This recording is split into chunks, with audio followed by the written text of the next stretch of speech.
Hello, we are here with our screenwriter, Charlie, with our wonderful acting team to be able to read the table read for his screenplay that was selected to be in the top 3 for our festival this year, For the Better.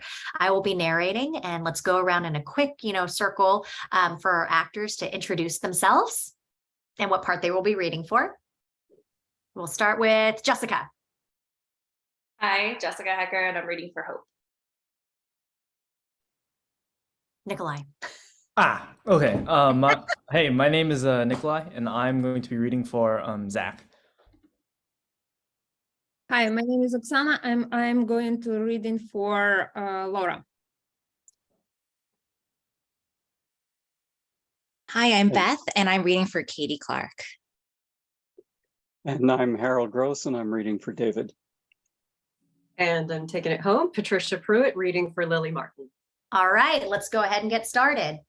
Over the black screen, an acoustic guitar motif with no lyrics of Creep by Radiohead is playing. Fade in Lily's room day, close on the positive pregnancy test with 2 pink bars. My mom was like an older sister to me. Lily Martin, freckled and cute in a floral dress, looks down at the test in shock. 2 lines.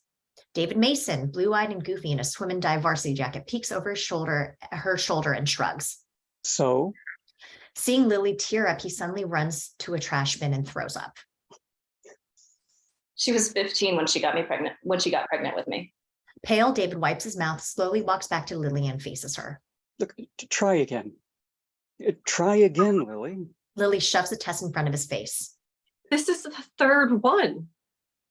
No. This can't be happening. This can't be happening. This just can't be. She was the same age as I am now.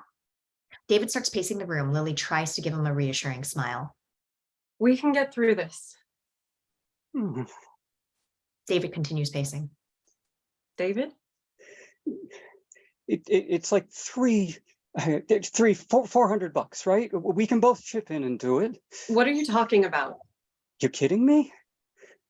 Abortion, what else? Taken aback, Lily stares at him with disappointment. Can't imagine what I would have done if I were in her shoes. I mean, how scared I would be. I'm not sure. I have to think. Think about what? We're both 15. He pleadingly holds Lily's hands. Lily, this could ruin our lives like forever. We need to do this. If I were to do this, David, it'd be me getting rid of the baby. Me, not you. It's my decision. Are you insane? Maybe. I can't be a part of this. I'm sorry. He storms out of the room, slamming the door behind him. High school hallway. Lily, 16 and 6 months pregnant, walks down the middle of the hallway. I admired how brave she was. Lily's POV as teachers and students give her dirty looks. Classroom, high school. Lily tries to sit down at a desk, but her bulging stomach makes it difficult. It must have been very hard for her, but she kept showing up.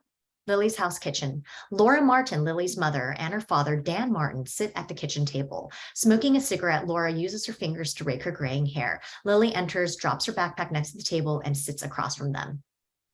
How was the school? Great. I mean, it sucks. She takes notice that Dan doesn't say anything. You okay, Dad? Ignoring her, Dan stands up and turns to his wife. I'm going to mow the lawn.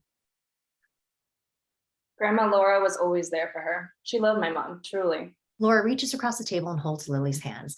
Hospital labor recovery room. Lily is lying on the hospital bed, exhausted from labor. Laura is sitting right next to her, holding her hand. A nurse brings a bundle of blankets with baby Hope inside. She carefully hands her to Lily, who stares at her little daughter in awe. Grandma always told me that the day I was born was the happiest she's ever seen my mom. Mesmerized, Lily kisses baby Hope's forehead. Laura kisses Lily's forehead. What are you going to name her? Hope. Yes, I'm going to name her Hope. Somber, Dan stands in the doorway, his arms crossed, his body language hostile. My grandma didn't support her, and it tore her apart. Lily's house family room. Lily is sitting in a love seat, holding baby Hope in her arms and singing softly to her. Laura and Dan are fighting in the other room. It's a disgrace. I can't show my face in town anymore. Lily is your daughter, Dan. And like you or not, she has a beautiful baby daughter now too. Lily keeps singing softly to baby Hope. Laura, I can't go through this anymore. I just can't. He thunders out of the house and slams the door behind him. Then Grandpa left and I never met him, Laura walks into the room and hugs Lily, who is crying quietly. but my grandma never left. Lily's house kitchen. Smiling, Laura watches as Lily feeds mashed up carrots to 1-year-old Hope. So they raised me together. Lily's house kitchen. Lily and Laura sit cross-legged on the floor playing with 2-year-old Hope, who watches them, who walks around them. They laugh at the baby. Grandma said life back then was a blessing. Lily's house driveway. Laura, smoking a cigarette, opens the mailbox and looks through the letters. She checks them again and again. But Grandma stopped sending money and Grandma couldn't afford to raise 2 kids by herself. Lily's house kitchen night. Lily sits across from Laura at the kitchen table. She starts to cry and Laura holds her hand. Mom had to drop out of school to help pay the bills. Backyard Lily's house years later, close on Hope, blue-eyed and freckled, pull back to reveal she sits next to Laura, who is smoking a cigarette. They both are knitting. From the porch, Lily is watching them. Laura looks up and waves her over. Come on, join us. Mommy, look what I just made. She holds up a half-knitted mitten. No, honey. Sorry, but I gotta head out for a little. She turns and walks back into the house. Life really started to wear her down.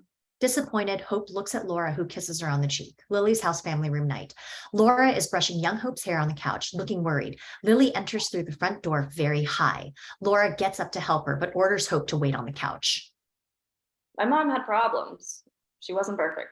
After waiting for a while, Hope gets off the couch and walks over to Lily's room. The sound of throwing up filters in. It's okay, Lily. It's okay. You're safe. You're safe.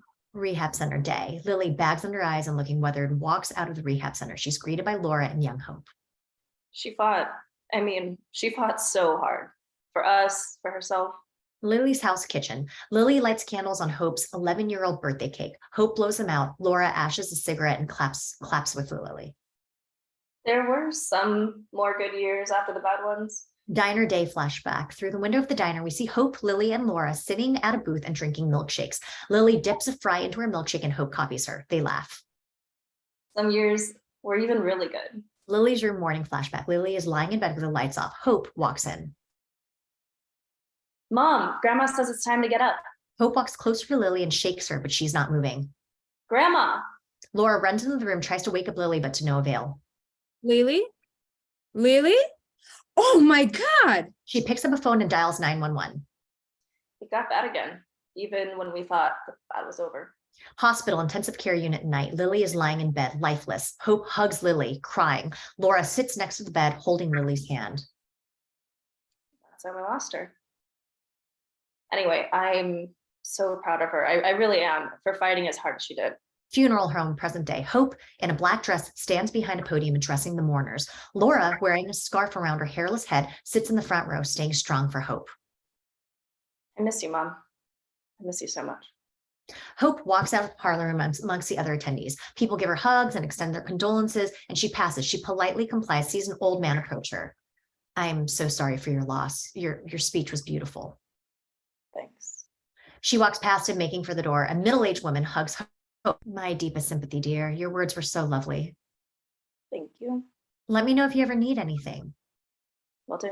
Hope is almost at the door when a bearded man, so this is you, Harold, when a bearded man wearing glasses awkwardly bars her way.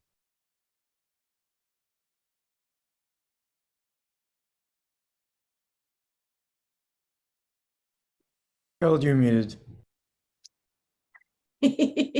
Sorry, I was watching for my stuff. So, hi, Hope. Your speech was very moving. Thanks. I'm just gonna step outside. I knew your mom, one of the nicest people I've ever known in my life. Yeah, she was great. Excuse me. She steps outside. The bearded man walks up to Laura. Hope walks out of the funeral home. There's a sign above the door that says Broomfield, Colorado, funeral services. She goes to a bench nearby and sits down. Her best friend, Katie Clark, also walks outside and stops in front of Hope. Her black dress stands in stark contrast to her bright pink designer boots. Hey. Hope stands up and hugs Katie. Thanks for coming, Katie. She sits back down. Always. I can't even imagine what you're going through. Remember, I'm always here for you. Hope looks up and smiles, but it's clear she is not in the mood to talk. Katie gets it, nods. Anyways, I'll see you soon. Love you, girl. Love you too. As Katie walks off, Hope pulls note cards from her speech out of her pocket and shuffles through them. Laura walks out of the building and joins her on the bench. They sit in silence a while. How are you, dear? Don't know. I'm overwhelmed, I guess. I feel like I've aged 50 years. Well, I am already 50 years old than you, and so what does it take me? Hope rests her head on Laura's shoulder. I want to get out of here. What about the guests? It's not, oh, sorry. It's not like we are hosting a party, not a big deal. They both stand up to leave. Laura's car Volkswagen Bug. Laura drives while Hope stares out the window. Can you get me a cigarette? Thought you quit. Today calls for me, for one. Hope opens a glove box, finds a pack of cigarettes, and gives one to Laura. She notices a new wave cancer therapy retreat pamphlet inside. In a smaller print underneath, learning to accept your late stage diagnosis. As a red light, Laura lights up, rolls down her window, and takes a puff. I'm getting chemo anyways. I don't think it works like that, Grandma. Laura pulls a car into the driveway, Laura's house driveway. The same house, but more dilapidated. Hope and Laura get out of the car. Laura starts walking towards the front door, glances over the shoulder at Hope, who hasn't moved. Coming in? You know, I'm gonna stop by Katie's house. I'll be back soon. Okay, sweetie, be careful. Hope heads down the street. Katie's house day, upscale, modern, and rather ostentatious. Hope walks up to the front door and is about to ring the doorbell when she hears muffled yelling from inside. Unfair? Unfair? How the hell is this unfair to you, Susan? Don't you dare try to make me to be out to be written reasonable. I deserve so much more than this bullshit. Yeah, you're right. I'm the evil fucking husband. It's all on me and not the bitch that I married. Mrs. Clark starts to cry. Don't you start fucking crying now. It's fucking pathetic. Hope hesitates, then walks around towards the backyard. Backyard Katie's house. Wearing a neon t-shirt and bedazzled jeans, Katie lies in a hammock strung between two willow trees. Swinging gently, she reads My Brilliant Friend by Elena Ferranti, wrapped in pages. You're not reading ahead, are you? Startled, No. Katie quickly closes the book and looks up. No. Hope stares at her knowingly, approaching. Okay, maybe, but only by a chapter. She opens the book and checks what chapter she's on. Or two. Hope laughs. Katie, what's the only rule in our book club of 2? Don't read ahead. Exactly. They smile, but Hope gets serious, the reality of her life setting back in. Katie notices, hops off the hammock, hugs Hope. They break from the hug. Hope's eyes are misty, lacking the same cheerful energy that they held a moment before. Want to walk me back to my house? Katie seems puzzled. What do you mean? We just got here. I know, but I'm not ready to talk too much just yet. Your house is only a 5-minute walk from mine. I probably can manage to talk for that long. You're so weird, but yeah, whatever. Let me get my new bike real quick. I thought we were walking. Yeah, but I'm going to ride back because I'm lazy, you know. Fair enough. Katie's house driveway. Hope waits patiently outside, scrolling through her phone, looking at pictures of her mom. There is a video of Lily holding a Post-it note. Hope hesitates, but doesn't press play. How do you like it? Hope looks up and sees Katie approach her with a completely ridiculous pink bike covered all over with stickers and with pegs on the back wheels. And I'm the weird one? Neighborhood, late afternoon. Hope walks next to Katie, who wheels her new bike. How are you feeling? Not sure if it's hit me yet. Not sure if it's hit me yet. I mean, I keep looking through my phone at old pictures and videos of her. Is that, healthy? I don't care. I just need her presence for a little longer. She pulls out her phone, finds the same video of her mom with the Post-it note and plays it for Katie. Lily Hope's house, Hope's room day. Oh, here's another one. Come look. Hope walks into the frame. I drew a little waving lady for you. Do it to the camera, Lily. Lily shows a Post-it to the camera. It's a well-drawn doodle of a woman waving her hand. If I'm not around and you miss me, just look at it. She hands Hope the Post-it note. What do you say, Hope? Hope hugs Lily. Thanks, Mommy. Katie glances at her, nods. So sweet.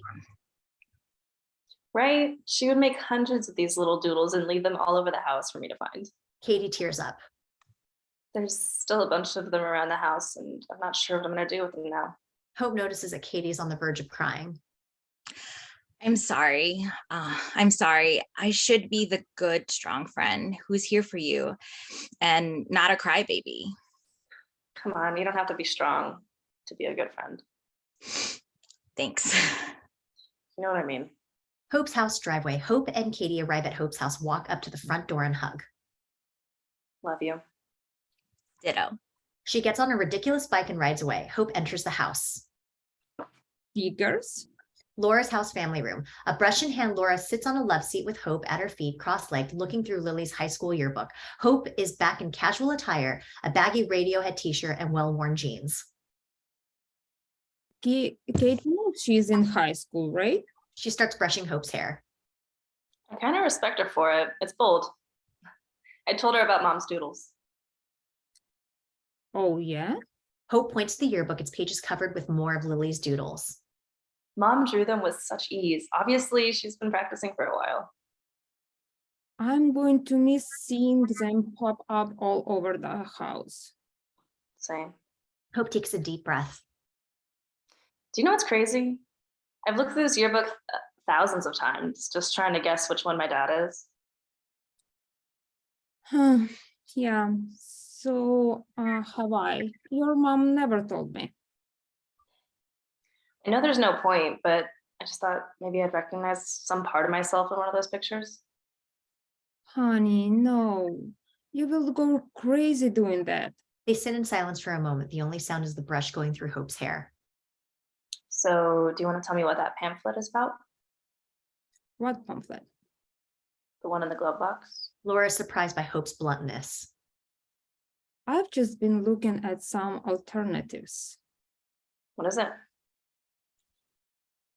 A cancer therapy retreat. You go there for a month with no phone, no noise from the outside world. They teach the patient how to spiritually come to terms with their illness. That sounds amazing. Probably expensive too. Yeah, and we cannot afford it.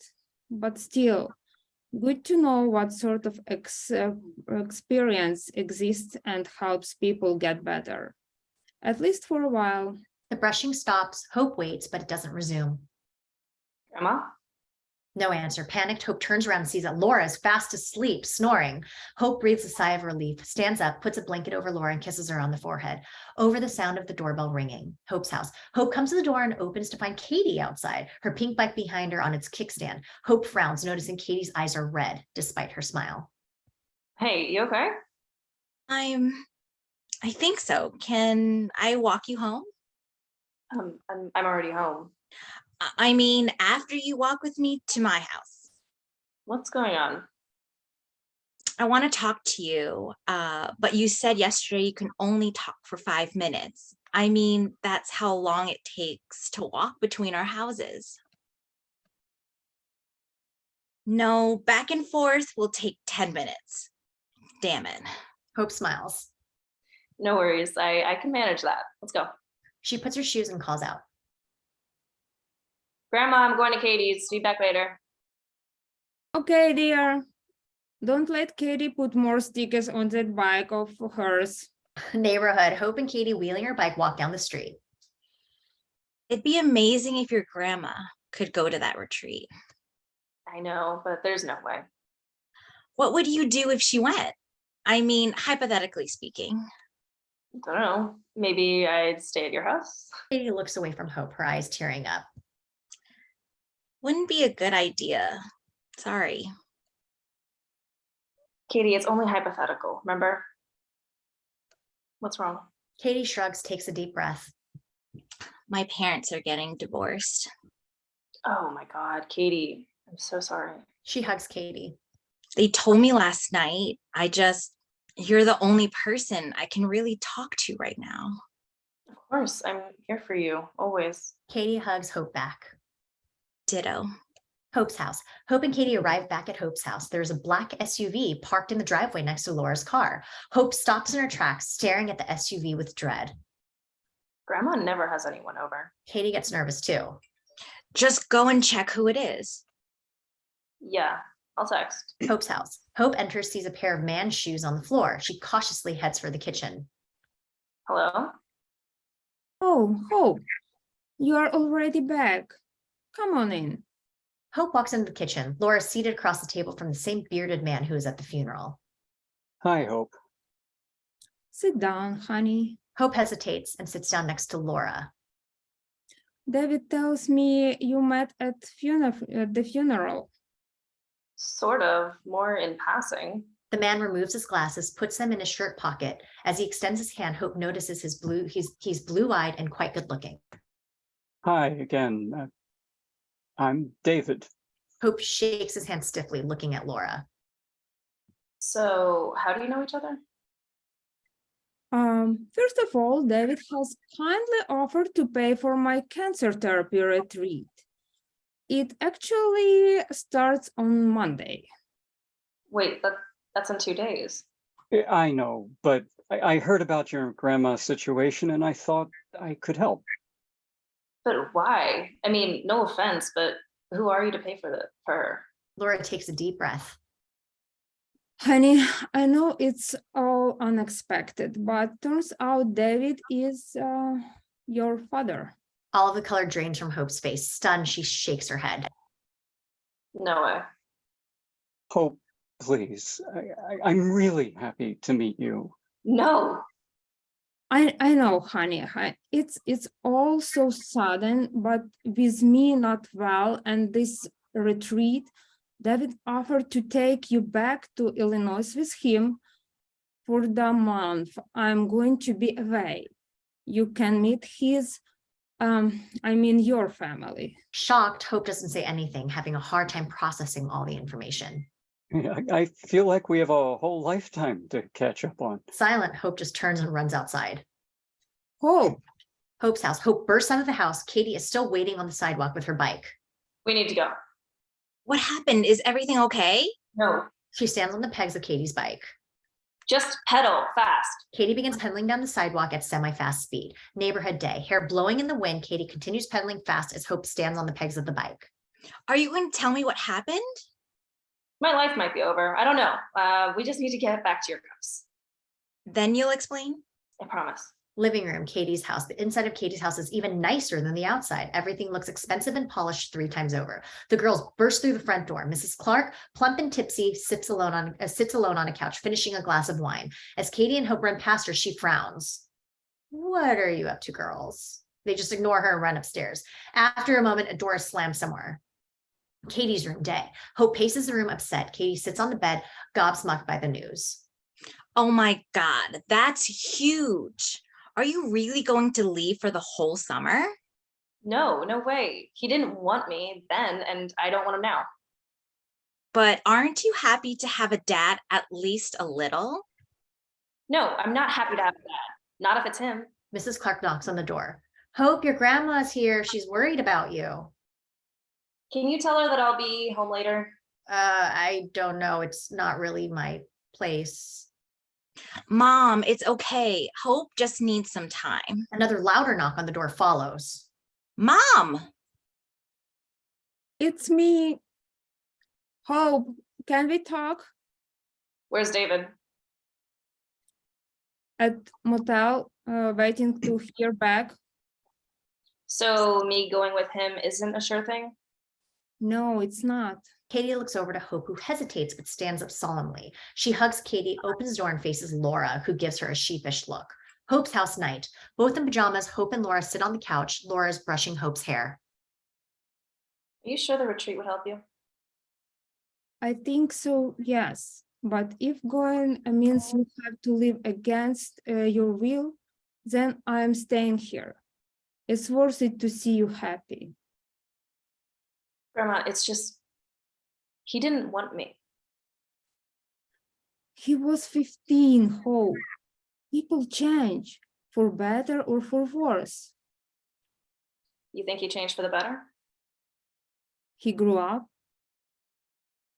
has a wife and kids now, 2 little toddlers. I have siblings. Yeah, a boy and a girl. You're an older sister. I bet they're excited to see you. It's crazy how the world works sometimes. Hope turns around. I'll go for you. Laura and Hope embrace for a long hug. And who knows? It could be fun, an adventure even. I don't know about that. Laura chuckles. What? It's ironic. A pessimist named Hope. They both laugh. Laura puts her hand on Hope's. Hope turns her hand over, interlocks her fingers with Laura's. Hope's room morning. Hope is packing a suitcase. Katie sits on the bed, flipping through pages of Hope's copy of My Brilliant Friend. Music from a speaker plays in the background. What am I going to do here without you? It's just for a month. I'll text and call you all the time. It's not the same. Katie, I don't really have a choice. Katie continues to flip through the book. We said that its pages are heavily annotated and many passages underlined. I'll never understand why you annotate books. You're so weird. It just helps me remember what's important. I don't know why. I've just always done it. You promise you'll still call for our bi-weekly book club meetings, right? I promise. Katie reaches out her pinky. Hope clasps it with her own. Katie stands up and puts the book in Hope's suitcase. The previous song ends. Music cue creep. Original version starts playing. Katie notices Hope's reaction. What's wrong? Nothing. This was my mom and I's song, Creep by Radiohead. We would always dance to it. Kitchen, Hope's house day. Creep continues to play. Lily and young Hope are slow dancing to it. Okay, Hope. Now when the refrain comes, I'm going to twirl you. Yeah. Lyrics. I wish I was special. You're so fucking special. Here we go. She twirls Hope while Creep continues. But I'm a creep. I'm a weirdo. What the hell am I doing here? I don't belong here. And flashback. Hope's room day. Creep is still playing. That's so cute. Yeah, she had great taste in music. Laura walks into the room. Hey, this was Lily's song. Remember that twirl? I was just telling Katie about that. Laura scans Hope's room. Ready? Hope carefully folds Lily's floral dress, places it in her suitcase before zipping it up and nods. They all walk out of the room, Hope wheeling her suitcase behind her. Driveway, Hope's house. David is waiting outside, leaning on his SUV. Hope, Laura, and Katie walk up to him. Let me take your suitcase. Hope gives it to him without saying a word, then turns to Katie and hugs her. Oddly, Katie doesn't hug her back. Katie? I'm sorry. I'm trying not to be sad or mad. I'm just going to miss you. I'm gonna miss you too. It's just a month, maybe less. Katie finally hugs Hope back, only to pull away. Oh my God. What? You're going to miss the 4th of July. We can't watch the fireworks together. No, Katie, just take a video for me, okay? I love you. Intense, Katie clings to Hope again. I love you too. She tugs at Hope's baggy t-shirt and whispers. Make him buy you a bunch of new clothes while you're there. She winks at Hope, who chuckles and nods before walking over to Laura. I will text you before I turn my phone in to give you another heads up. I love you so much. Stay strong, dear. I love you too. See you soon.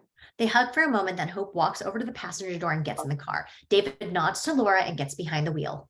Wait. To the surprise of everyone else, she opens the door, jumps out of the car, runs back inside Hope's house. Hope frantically runs all over her house, gathering up all her mom's Post-it doodles that she can find. She gets a decent stack, then staples them together and runs back outside Hope's house. Hope walks back outside towards the car. You okay? Yeah, I'm good. She gets in the car.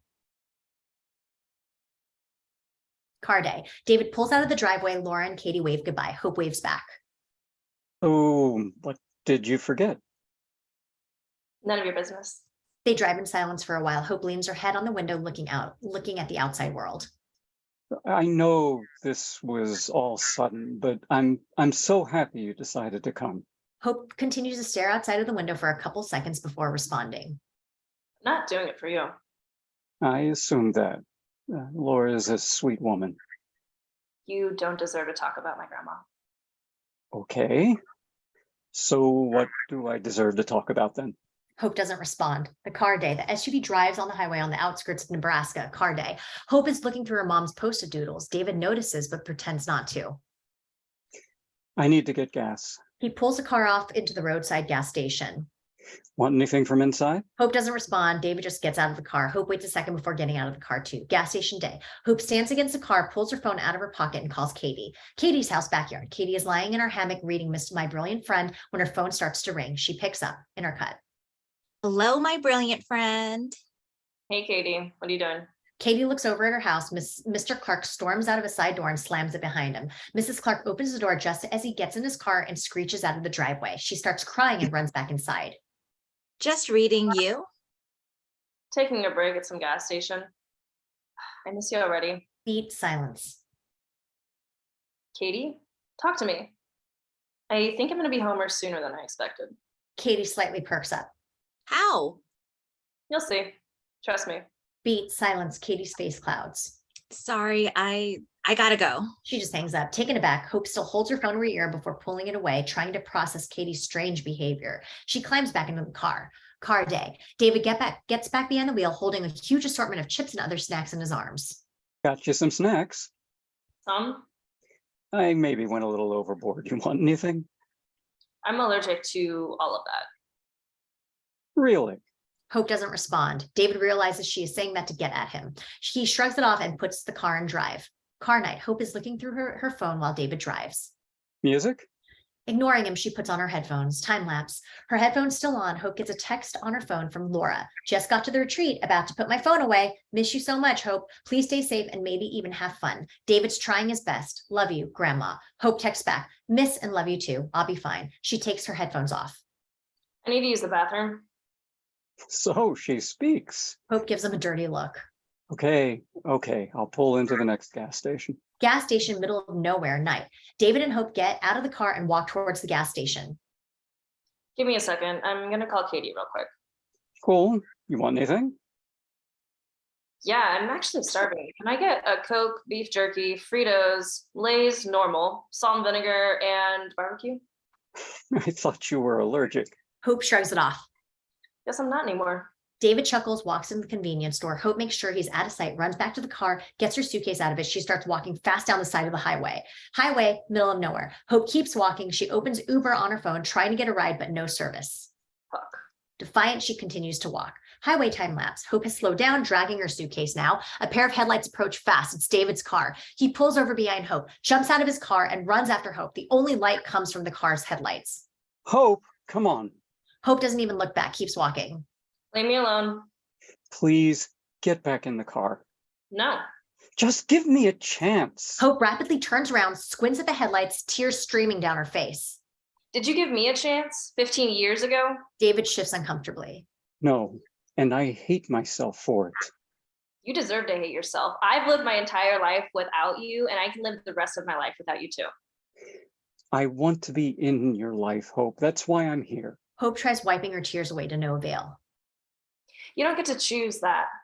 You don't get to choose you want to be my dad once on a whim. I went along for the ride until I knew Grandma was safe, but I'm done pretending. Hope turns back around, resumes walking away from him. David trots after her. Please, just get in the car, will you? If I refuse to get in, will you pull Grandma out of the retreat? No, of course not. Then I'm not getting in. Your grandma wants you to be safe too, Hope. This isn't safe. Hope slows down. I know you wouldn't do it for me, but get back in the car and be safe for her. Hope thinks on this and stops. She puts her headphones back on, turns around, and walking past David, returns to the car. Katie's room morning. Katie sees her phone is ringing, hesitates, then picks up but doesn't say anything. Intercut between them. Hope is in a parking lot outside a motel. Katie, what happened to you? Beat silence. I don't understand. I mean, why all of a sudden you aren't talking to me? I love you, Hope. I really love you. Katie. Katie cuts her off. But I'm jealous of you. Jealous? Yes. You got a second, brand new family now, and mine is falling apart. I mean, it's gone. God, Katie, I'm your family. If nothing else, I hope you know that. Katie smiles through tears, wipes her face, then nods. Yeah, I feel like I'm your family too, but just wanted to make sure. I mean, now that things are going to be different for both of us, I'll be okay. Don't worry. Hope takes a sigh of relief. She laughs too. You had me worried, girl. By the way, I was thinking, why are you driving when you could be flying? Doesn't he like have enough money to pay for tickets? Hope sees David approaching. Good point. I'll get back to you on that. Gotta go. Hope disconnects the call, turns to David. Why are we on a road trip and not on a plane? David gets in the car. Hope climbs in too. Car morning. David starts the engine. The plane tickets were too expensive at the last second. Wait, so you couldn't afford plane tickets, but you could pay for my grandma's retreat? That's why, I had to shell out for that, but I owed that to her. No, you owe her much more than that. Hope hears a ping as a text from Katie arrives, close on the screen. Question mark? Hope types, sorry, David was coming. If all goes well, I'll be seeing you very soon. Katie responds, yay, car day. The car drives through the middle of nowhere in Iowa. Car day. David eats a candy bar, glances at his watch. Well, we should be there in about 5 hours. You feeling any better about it? No. In the distance, we see a line of burly bikers parked at the side of the highway. Hope quickly rips up a blank page from her notebook and with the marker writes, help me on it. As the car approaches the bikers, she puts the page up to the glass. Some of them notice and react. David catches her lower the note and quickly fold it. What was that? Just saying hi. Great idea to befriend a bunch of sweet Hell's Angels. He speeds away, leaving the bikers in the distance. Highway diner day. David pulls the car into the parking lot of an old-fashioned diner near the highway. Highway diner day. Hope and David sit across from each other at a booth, both looking at the menus. What are you getting? Hope puts the menu down. Nothing. I'm not hungry.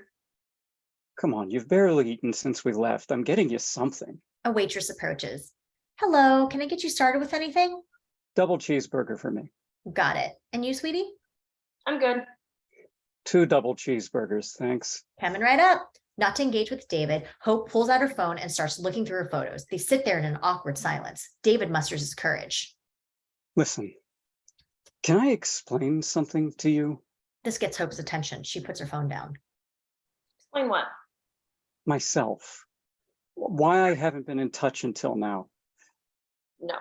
She refocuses her phone close on the screen, a picture of Hope and Lily. Hope puts the phone face down on the table and sighs. Fine, but no bullshit. David sits up straight. My dad was a preacher. He was very strict. Hope doesn't respond. We were young kids, and compared to Lily, I was so much less mature. I mean, emotionally. She was stronger than me. I know none of that is an excuse. But then I heard that Lily passed away. There's a 15-year gap in between. Why would you wait all that time? David shifts uncomfortably. Why? I was a coward. Maybe I still am, but I can't run away from my past. Not anymore. Grandma said you changed for the better, but you know what? Even if you did, you'd still be a bad person. Hope, I know I have work to do, but try to give me a chance. He suddenly stands up, gets out of the booth. Where are you going? Be right back. Hope watches him walk away. The waitress brings the food over, puts it down on the table. Suddenly, Creep starts to play in the diner speakers. Hope reacts in shock. A moment later, David returns and sits down at the table. Couldn't figure out the jukebox, but This is my mom's favorite song. yeah, Creep. It was our song when we dated. Really?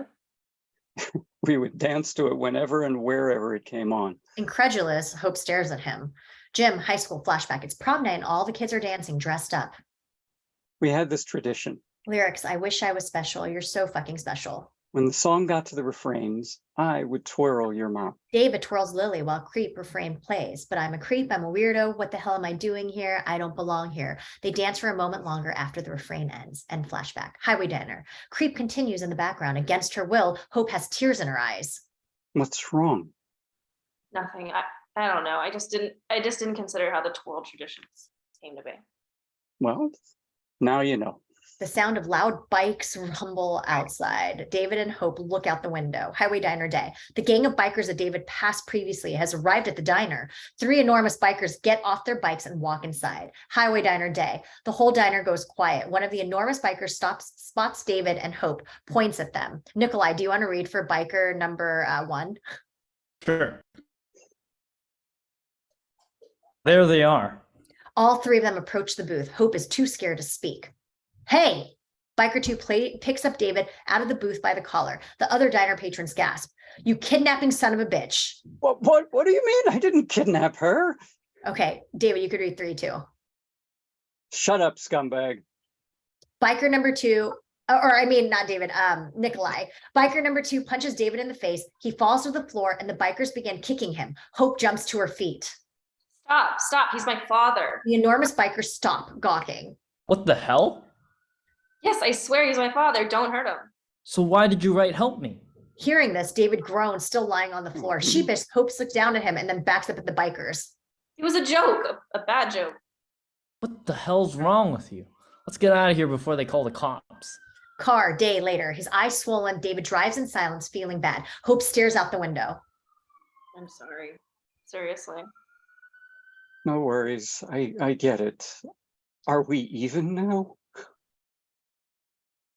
Despite herself, Hope chuckles. Hell no. David's phone starts ringing. Hold that thought. He answers the phone. Hey, honey. Yeah, it was fine. We should be home in a couple of hours. I'll see you soon. Love you, Annie. Bye. Your wife? She's excited to meet you.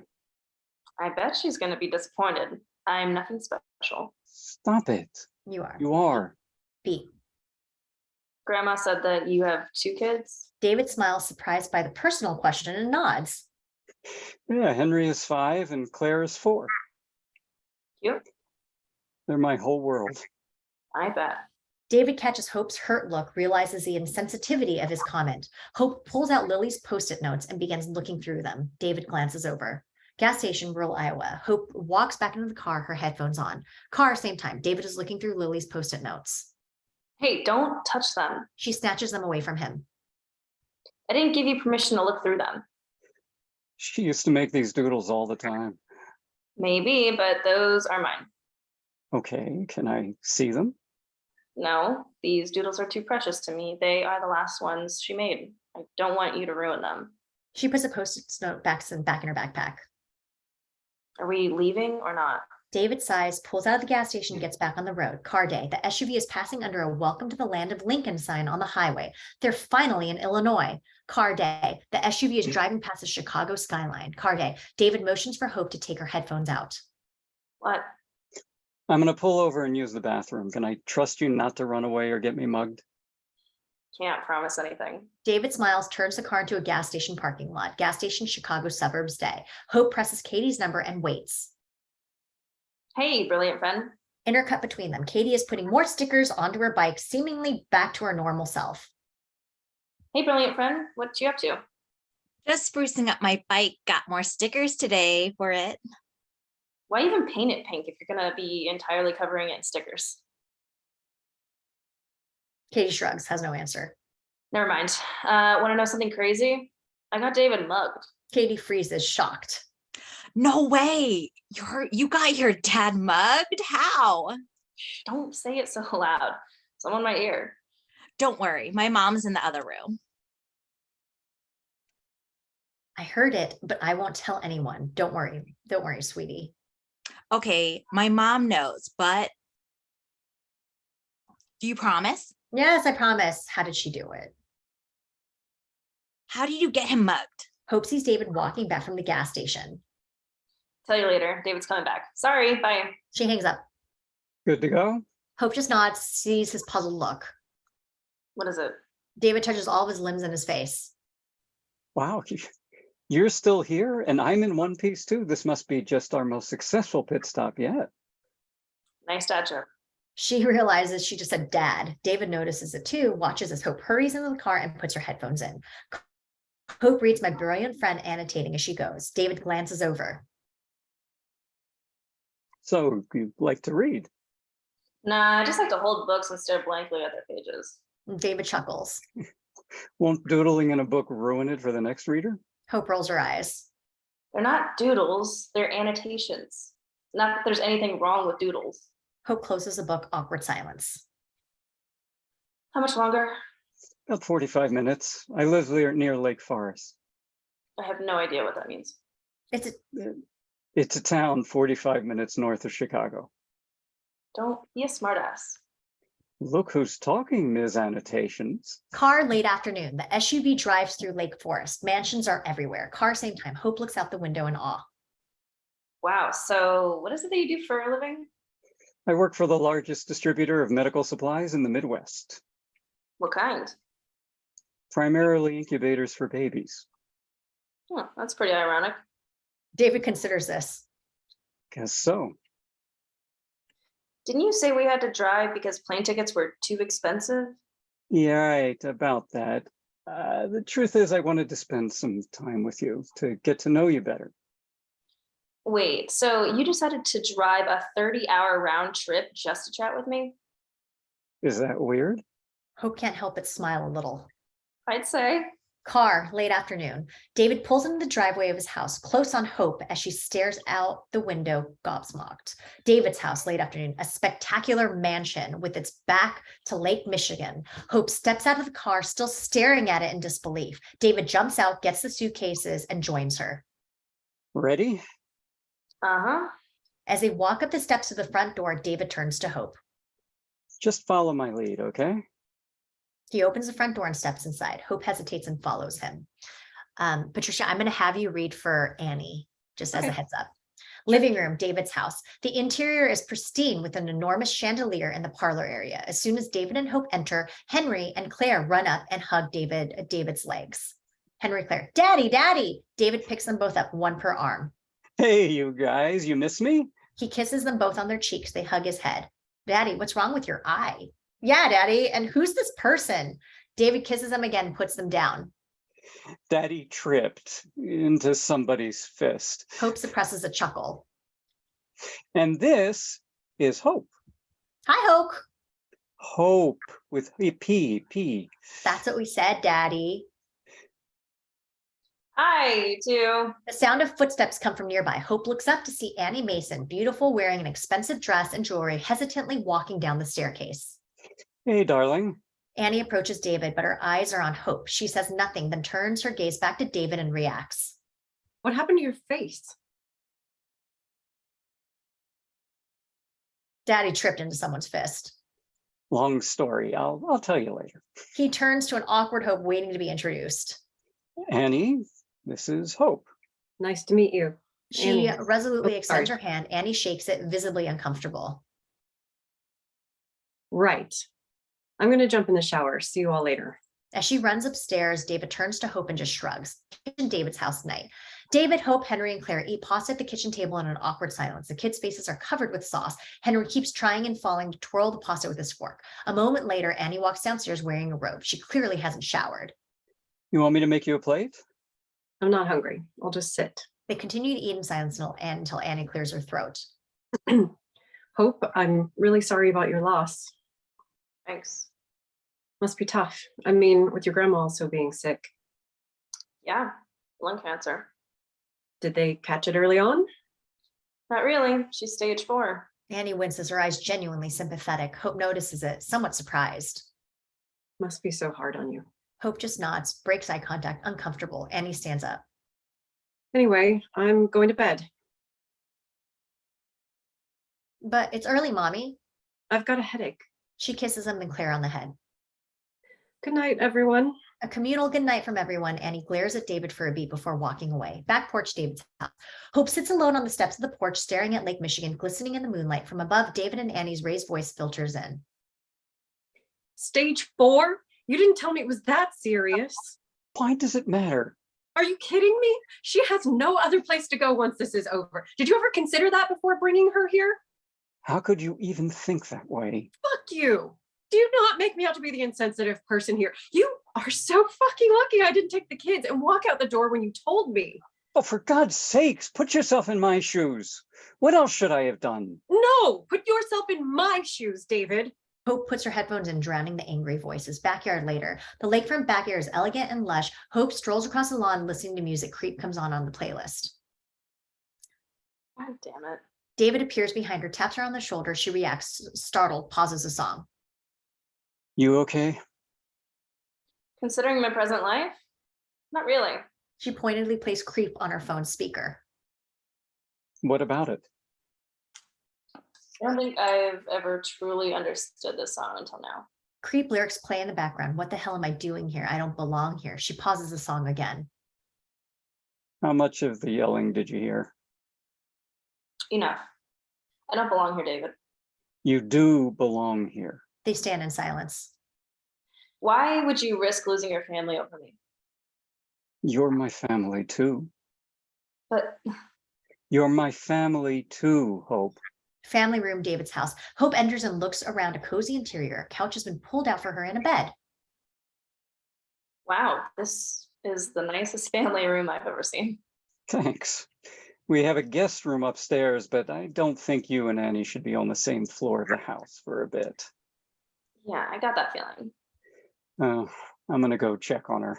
The sound of a door being slammed upstairs, followed by knocking, but to no success. Hope sits on the bed, kicks her shoes off, gets under the covers. A moment later, the door opens and David returns carrying a pillow, blanket, and a large book under his arm. I already have pillows and a blanket. David throws him onto a couch across the room. Oh, these are for me. Oops. Yep. Looks like I'll be in exile for a while too. You should have told her everything up front. David sighs, doesn't respond. Hope notices a book under his arm. What's that? David hands Hope the book. Thought you would like this. Close on the cover page, reading Broomfield High School Yearbook 2006. My mom had this one too. She doodled all over it. She opens a book and finds that there are more of Lily's doodles, just like the ones in the Post-it notes, covering almost every page of the yearbook. Oh my God. Oh my God, as in you're happy? I thought I'd seen all of these I was ever going to see. She smiles, tearing up as she examines the doodles. You know, I used to look through these photos thousands of times, trying to figure out who my dad was. Your grandma, oops. Your grandma never told you? Caught off guard, Hope sits up. What do you mean? She said you two never met? I think she may have told you that to protect you. Hope stares at him in disbelief, on the verge of exploding in anger. She inhales deeply, calms herself down. Yeah, sounds like something my grandma would do. She was all about protecting me. Can I have it for a second? Hope hands him the yearbook. He flips through it, finds Lily's photo. Lily Martin and David Mason. Close on his finger as he taps a picture to the right of Lily's. Hope takes the yearbook back from him and looks at the photos. I ended up alphabetically next to her. We actually met in line for these photos. You kidding? Like right before? Yep. I was smiling here because Lily was standing directly off to my right. Hope considers this. Do you have the 2007 and 2008 yearbooks too? Surprised, David averts his eyes. No, I wasn't there for my junior and senior years. My parents decided to move to Chicago. Hope stares at him, processing it. Because they'd found out about you and mom? Silent, David nods. Hope looks at the photos again. How come you wore a varsity jacket here? I was swim and dive team, loud and proud. She giggles, trying to lighten the mood. Kind of makes you look like an asshole. David chuckles too. Yeah, it does, doesn't it? All right, let's go to sleep. Good night. He turns off the light, closes his eyes. After a moment, the sound of rustling pages makes him open his eyes again. He lifts his head, sees Hope still leafing through the yearbook, inspecting the doodles. He half smiles, closes his eyes again. Kitchen, David's house, morning. Her hair a mess, Hope enters the kitchen looking sleepy. David already sits at the kitchen island eating cereal. Morning. David points to a steaming pot of coffee. Coffee? Do you know caffeine stunts growth? Thought you may need it after staying up pretty late. Did I wake you up? David perks about Hope's concern, but she quickly dismisses it. Actually, don't answer. I don't care. The sound of footsteps filter from upstairs.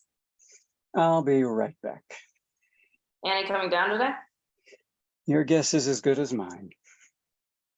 Hope watches as he runs upstairs. A moment later, Henry and Claire come into the kitchen. The boy stops before Hope, scratching his head. Nikolai, you could read for Henry. What's your name again? Hoke, it's Hoke. David follows him, toothpaste on his shirt. No, it's Hope. She's your sister. Uncomfortable, Hope puts a spoonful of cereal into her mouth. Really? Hulk is our sister? Yes, your big sister.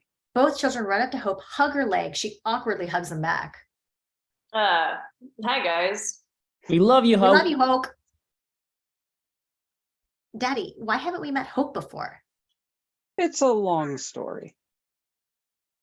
Yeah, I was long lost. More footsteps can be heard coming from the hallway before Annie enters the kitchen. She looks exhausted, her eyes bloodshot. Hi. Annie ignores Hope, pours herself a cup of coffee. Honey, She ignores David too. Henry and Claire run up to their mother to hug her. She kisses both of them on the head. Henry points to Annie's coffee cup. Mommy, can I have coffee too? No, it'll stunt your growth. Hope catches David's eye, stifles a chuckle. Annie gives Hope a dirty look before she grabs her cup and leaves the kitchen. Hope stands too. I'm gonna go outside and look around. want some company? Hope points Henry and Claire playing by the island. Take care of your kids. David winces at the comment. Hope grabs my brilliant friend off of a counter and walks outside. Front lake backyard, David's house. Hope is walking down a pathway that leads to a pier and a deck boat. Out of the corner of her eye, Hope sees a hammock propped up between two trees and reroutes towards it. She settles in and looks up at the branches and skies above her. Backyard, Katie's house. Katie also lies in her hammock. Her phone rings and she answers it with a smile. Hope. Intercut between them. You miss me? What do you think? You in Illinois yet? Yep, since last night. Do tell. How's his family? Hope hesitates, sighs. Tell you the truth, they're great. I knew they would be. It's so weird not to have you here. I'm so used to you being 5 minutes away. How's everything with your parents? Katie's mood shifts. Bad. Just bad? Just bad. I'm so sorry, Katie. But I've got something to cheer you up. Katie perks up. Oh yeah, what is it? Guess where I am at this very moment. Like near Chicago, or That too, but I'm in a hammock. so now you know. Aren't they the best? Okay, now to business. Katie pulls out her copy of My Brilliant Friend. Hope opens her book as well, flips to the right page. Hope, I'm telling you, the more I read about Lila, the more I think that she's a good person deep down. Hope smiles to herself. But she tortures Lenu with all of her bragging about how smart she is, how much smarter she is. They're supposed to be friends, not frenemies. But Lanu's family was also able to put her through school, and Lila just needed her friend to support her.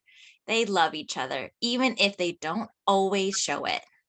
Front lake backyard, David's house. Close on Hope, fast asleep in a hammock, clutching her still open book. Kitchen, David's house. The kids run into the empty kitchen. They look around disappointed. Where is she? Claire points to the door to the backyard, left ajar. Front lake backyard, David's house. Close on Hope, still asleep in the hammock, being gently rocked. Hulk? Wake up, Hope. Pull back to reveal Henry and Claire standing on each side of the hammock, swinging Hope back and forth. Dinner's ready. Hope wakes up with a start. Jesus, you scared me. Daddy told us to come get you. Hope gets up in the hammock. You've been out here all day. You're pretty lazy, Hope. Hope jumps out of the hammock. Yes, I am. Kitchen, David's house. Takeout containers of Chinese food litter the table. Henry and Claire are busy eating. Hope, David, and Annie stir food on their plates, but none of them have touched it yet. Can I be excused? Me too. Sure. Put your plates away. The children take their plates, put them in the sink, and run off. More awkward silence as Annie stares at her plate, trying to avoid eye contact. Annie, you okay? No response. Annie, I'm trying, David, trying? to be a good person here. You were referring to me? Annie gives her a stern look. Yes, you are. I know this is unexpected, but she's my blood, my family. You all are. Then why do I feel estranged in my own home?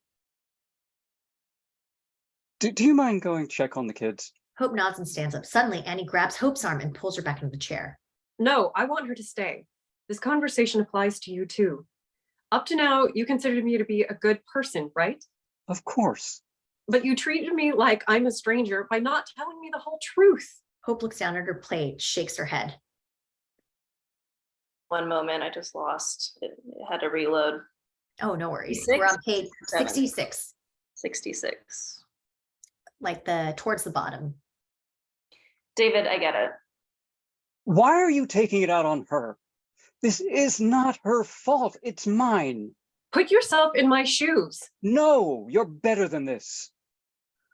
I don't want to sound corny, but make room in your heart for one more person, will you? Because she's not going anywhere. I'm trying, but She starts crying, stands and runs upstairs. David rakes his hair with his fingers. I'm so sorry, Hope. Hope shrugs and exits the room. David just sits there staring at the uneaten food in front of him. Family room, David's house. Hope lies on the pull-out couch looking through the yearbook. David enters, stops. You okay? Can't be mad at her. I really want to for what she said to me, but I can't. What do you mean? She's a victim in this too. I mean, none of this is her fault. She goes back to looking through the yearbook. David spreads the extra blanket on the other couch. You said you have a guest room, right? Yeah. Do you want to use it? No, you could. Sorry, I need some space for myself now. David looks hurt but nods. I get it. No problem. He gets up, turns off the lights, and walks out of the room. Hope turns on her phone. The date says June 7th. There's a new message from Katie. Assuming you fell asleep, hammocks are magic, right? Next book club meeting in 2 weeks. Can't wait. Hope scrolls through old photos and videos of Lily. She clicks play on one. Hope's house, kitchen night, camera POV. Lily and young Hope sit at the kitchen table. Hope has a plate of half-eaten lasagna in front of her. Hope, go on, finish. That's only like 4 bites. Hope scrunches her face. How about 2 bites? No, 3. Take it or leave it. But don't say leave it or she won't eat any of it. Lily looks into the camera, laughs. Good point. She turns and looks back at Hope. 3 more bites and you're done. Deadpan. Hope extends her sauce-covered hand. Deal.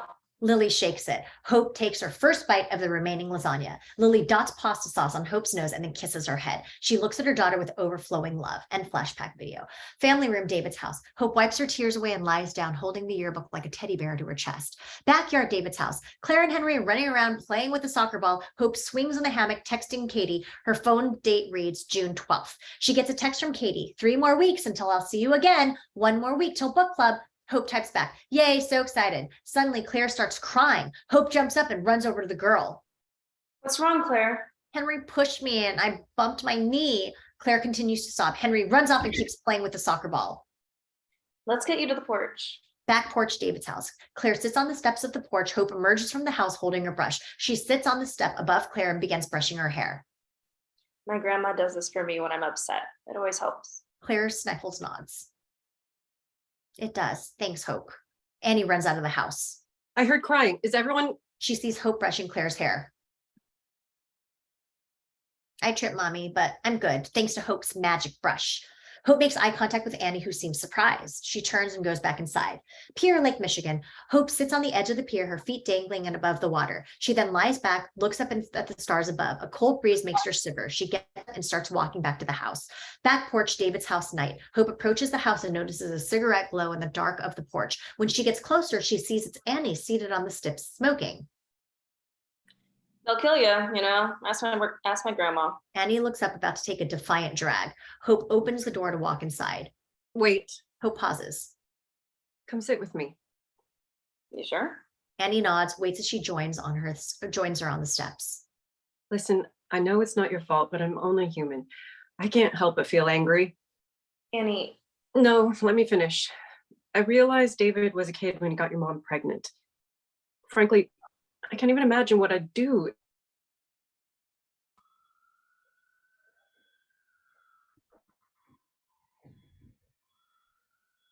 Oh, she froze in their situation. Yeah. Annie stares at her, shakes her head in dismay. That aside, I feel so upset because I had no time to properly process it, and this changes my whole life.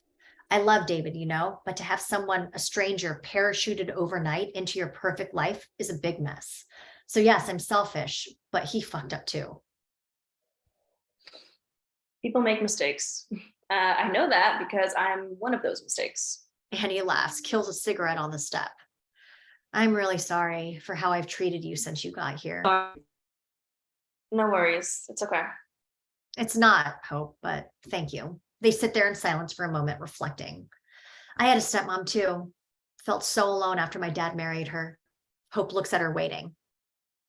She was awful to me and I hated her with, sorry. Oh, Okay. sorry, Annie. We're at the Yeah. bottom of page 71. Did I freeze or did something else freeze? Oh yeah, you froze. Okay. I had a stepmom too. Felt so alone after my dad married her. Hope looks at her waiting. She was awful to me and I hated her with all my heart. It must have been hard. Annie puts her hand on Hope's and smiles. I just don't want you to feel like that about me. She gets up, starts walking inside, but pauses. Don't tell David about the cigarette, please. Family room, David's house. Hope lies in bed, scrolling through a camera roll. She looks at pictures of Lily, Laura, and Katie. As she continues, she scrolls through newer photos of David, Henry, Claire, and even some with Annie. A message notification appears from Katie. Book club tomorrow. So excited. There is a selfie of Katie holding my brilliant friend next to her face and smiling. Hope looks over at a nearby coffee table on which rests her own copy of my brilliant friend, clearly untouched for a while.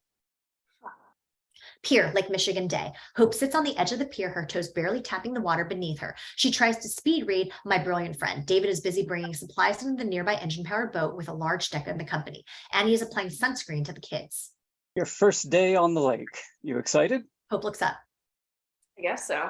David walks away. He looks down in the water and suddenly sees a body floating face down near the pier. She jumps to her feet, screaming. Oh my God, look, there's a body. Alarmed, Annie runs towards her, rolls her eyes. She bends over and calls.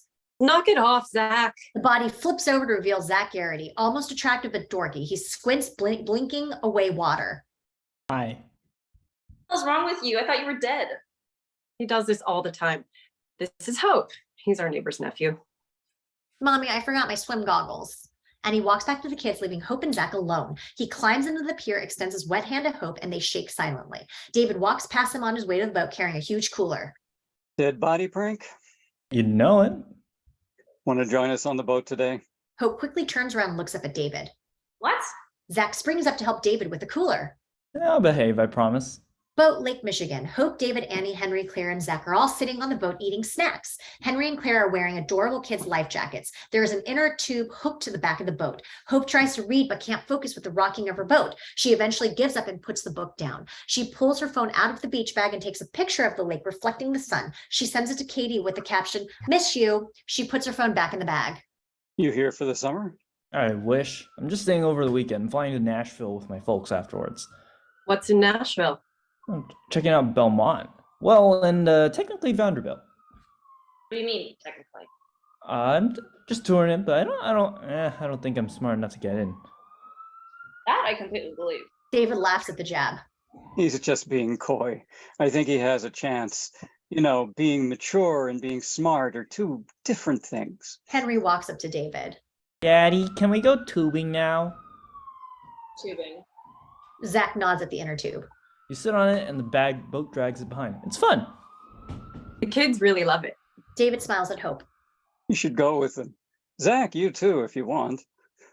Hope is going with us. You'd love tubing. Hope doesn't seem convinced. Inner tube, Lake Michigan Day. The kids are sitting between Hope and Zach, both of them also wearing life jackets, on the inner tube being pulled by the boat. Eyes wide, Hope looks a little freaked out. Don't worry, Hope. Just keep holding on and you'll be okay. Yeah, just keep holding on. Hope tries to smile, but still looks nervous. Why do they call you Hoke? Because that's her name. Hope rolls her eyes. In the distance, Annie stands on the edge of the boat trying to make a picture of them with her phone. Cheese. They all smile. Got it. This is so much fun. I could be out here all day. I know, right? Boat, Lake Michigan later. Henry and Claire both asleep, snuggled on both sides of Annie. Inner tube, Lake Michigan. Hope and Zach still on the inner tube, sitting awkwardly next to one another. I can't believe you got him mugged. I had no way of knowing they'd come after us. And you're like his real daughter? Kind of. You say kind of a lot. Sounds very indecisive. He and my mom had me when they were my age. We just met for the first time. Fuck. You kidding me? I wish. They sit there in awkward silence. Sorry, I'm awkward. Well, so am I. Another awkward moment. Belmont seems cool. Why do you want to go there? Music. I wanna join band. Let me guess. You play guitar? Harmonica, actually.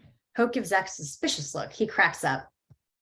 Pulling your leg. Yeah, I play guitar. Boat Lake Michigan. Annie still sits between Claire and Henry, all three of them in towels. Hope and Zach are in front of the boat watching the waves skim under them. Hope, come here. Show her how to drive. Hope moves closer, excited. Really? Sure, go for it. The boat doesn't go that fast anyway. Don't worry, I'll be next to you to help you if you need it. As Hope grabs a wheel, David points to various instruments on the dashboard. Okay, so this starts the engine. This speeds up the boat. This slows it down. Pretty simple. Okay. She carefully makes the boat go faster and faster. After a while, she feels comfortable behind the wheel, smiling as the wind whisks through her hair. Backyard David's house. Everyone is sitting around a fire pit roasting marshmallows. Zach sits next to Hope, playing guitar. See how your marshmallow is crispy brown? That means it's ready to be made into a s'more. Okay, can I do 2 marshmallows next time? Me too. Of course. David helps Henry and Claire make the marshmallows into s'mores. He puts a marshmallow on a stick and puts it in the fire. Hope, make sure to take it out when it's crispy brown. Yeah, Hoke. Hope laughs. Thanks, Claire. I'll keep that in mind. David puts his arms around Henry and Claire.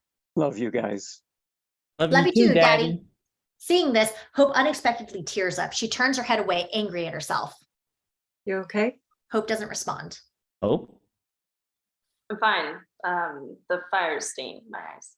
She looks across the fire at David and the kids. Hoke, your marshmallow's on fire. Hope looks down at her black burning marshmallow. She lets it melt into the flame. I'm not that hungry. She quickly stands up. I'm gonna go for a walk. Without waiting, she turns and briskly walks towards the pier. David looks after her before catching Annie's eye. She just shrugs. Hope sits on the pier looking out over the water. She has been crying for a while. With her fingers, she rakes her hair repeatedly as if it soothes her. Her eyes red from crying, young Hope sits with Laura, who brushes her hair on the couch. Hope tries to stop the tears, but it's like a dam is open. Hearing footsteps, she wipes her face quickly. You okay? He sits down next to her. Fine. Why? Well, you don't look fine. Hope looks up at the stars, takes a deep breath. Just watching you with Henry and Claire, I can tell how good of a father you are to them. I missed out on that, you know? I didn't have a dad to help me make s'mores. Hope. I know I've outgrown that sort of thing, but I've never had it to begin with. So how could I outgrow something I never had? I don't know. Hope raises her voice. I'm sorry, I've been living at your house for 2 weeks and I'm still freaking mad at you. It's okay. No, honestly, I don't know if I could ever not be mad at you. I'm here now, Hope. Hope suddenly hugs David. Surprised, David hugs her back. Let me just be here alone for a bit, if that's okay. David stands up, kisses Hope on her head, and walks away. A moment later, she hears footsteps approaching. Jesus, I said I wanted to be. Sorry, I just brought you a s'more. She turns to see Zach, who sits next to her. I'm not hungry. Zach is about to take a bite of it, but Hope grabs it from him. Actually, I'll take it. Thanks. She bites into the s'more. I saw how you looked at them. What do you mean? At David and the kids. You think you're spiritual or something? Of course, I play guitar, remember? Hope smirks, takes another bite. Good? Uh-huh. Kind of hard to mess up a s'more. Although I'd probably find a way. I'm pretty good at messing things up, even just by being there. Or being named Hope, you're kind of a pessimist. They laugh until an awkward silence overtakes them. Eventually, Zach pulls his hand over Hope's, but she pulls it away. Fuck, I'm sorry. No, it's just your hand is sticky. Zach blushes. Another silent moment follows. Look, I'm really awkward. Hope takes a deep breath and slowly leans towards him, taking it for a sign. He does the same, and they hesitantly kiss for a couple seconds. Suddenly, Hope pulls back, startling him. What's wrong? We're not having sex. What do you mean? Hope stands up, ready to leave. Sorry if it was disappointing. That was my first kiss. Hope turns around, walks back towards him, smiles.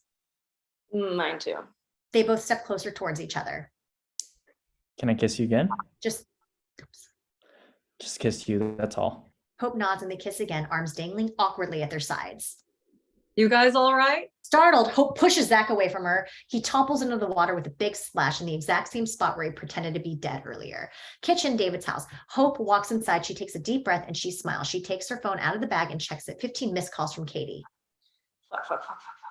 Hope runs to the kitchen table, takes my brilliant friend out of her bag and calls Katie. Nikolai, I think you have to go, right? Yeah, I do.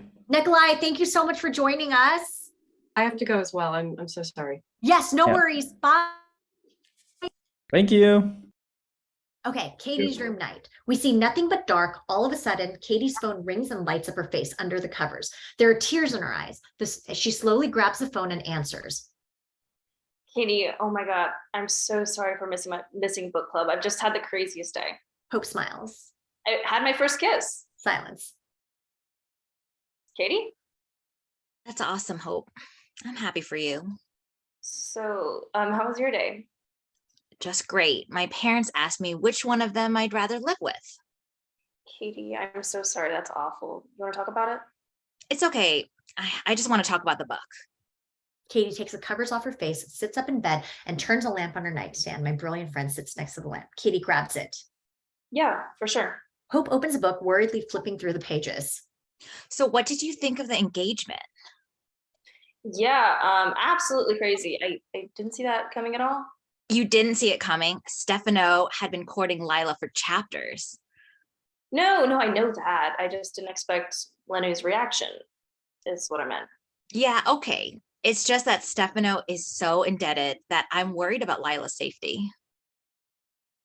Yeah, I can't believe he's indebted too. Katie frowns. Katie? He's indebted to the Solara family. Did you even read? Yeah, of course. A FaceTime notification appears on Hope's phone from Katie. Hope hesitantly answers it and puts on a forced smile. Hey, what's up? Why the FaceTime? Katie, Show me your book. Show me your book. My book? Why? Show me your book. Flip through the pages that we read. Okay, weirdo. Hope flips through the book in front of the camera. We see annotated pages give way to pages with no annotation. Fucking liar. What? You lied. There are no annotations on the pages you supposedly read. Hope realizes she's been found out. Katie, You know what? I really needed you. I really needed you to be here for me. And I know your life is uncertain and that you're going through a lot. Katie, that's... But so am I. I'm going through a lot too. And you can't take the time to be here for me. It's just a book club. Just a book club. This book club is the only thing I have right now. You have me. Do I? Katie hangs up. Hope sits there shocked. There is a knock on the wall. Hope turns around and sees David standing by the kitchen door. How much did you hear? Enough. You okay? I think I messed things up with Katie. David sits across the table from Hope. I wasn't a good friend. I wasn't there for her when she needed me. Hope starts to cry. David reaches out his hand to hold hers and she grabs it. You're both young. Time will heal. David's car day. David drives with Hope next to him looking out the window. Why are we going to the city? I have a work meeting. Aren't I too old for take your daughter to work day? A little. Just a quick stop by Rush Hospital. I have to see a doctor about a new shipment. What am I supposed to do in the meantime? It's not going to be that long. Just hang out in the waiting room. Hope props her head against the car window. That's exactly what someone who is about to take much longer would say. Waiting room, maternity ward, Rush Hospital. Hope and David are sitting in the waiting room of the maternity ward. Seriously? I might die of boredom. Well, good thing we're in a hospital then. Nice dad joke. Hope realizes that she said dad and quickly covers up. David, how did you get into this business? My uncle, he owns a distribution company. I started working for him right out of high school and worked my way up. You mean with your uncle as your boss? All true. A doctor, 40s in his white coat, walks in from the hallway. Seeing him, David stands up. Hi, good to see you again. Likewise. They shake hands. David points to Hope. This is my daughter. Hope stands up and shakes the doctor's hand. Hope, nice to meet you. Sit tight. I'll be back soon. Hope watches them leave, grabs a magazine, starts leafing through it. After a moment, she puts it away, yawns, and then looks around. Hallway, maternity ward, Rush Hospital. Bored, Hope strolls down the hallway looking into rooms. She doesn't find anything of interest and is about to turn around when she comes upon a baby nursery room. Hope stops in her tracks, looks through the glass at all the newborns, warm and asleep. She puts her hand to the glass. Baby nursery room, Rush Hospital. Through the glass, Hope stands outside, looking in, her hand still at the window, on the window. Hallway, maternity ward. David emerges from behind a corner, sees Hope, and walks towards her. Hope doesn't react to his footsteps, mesmerized. You know, the point of a waiting room is for you to wait in it. Hope still doesn't turn, staring through the glass. So you sell these? David follows her gaze, shakes his head. No, those are just bassinets for the healthy babies. You want me to show you the incubators? Yeah, sure. ICU maternity ward, Rush Hospital. David and Hope approach another window and look through the glass into the baby incubation room. Inside, rows of advanced technology incubators holding sickly-looking babies who are attached to tubes and breathing equipment. At another window, a few sets of exhausted and grief-stricken parents watch the babies as well. What do these incubators do? They help babies with various health problems stay alive. God, so sad. Yeah, puts our lives in perspective. It could always be worse.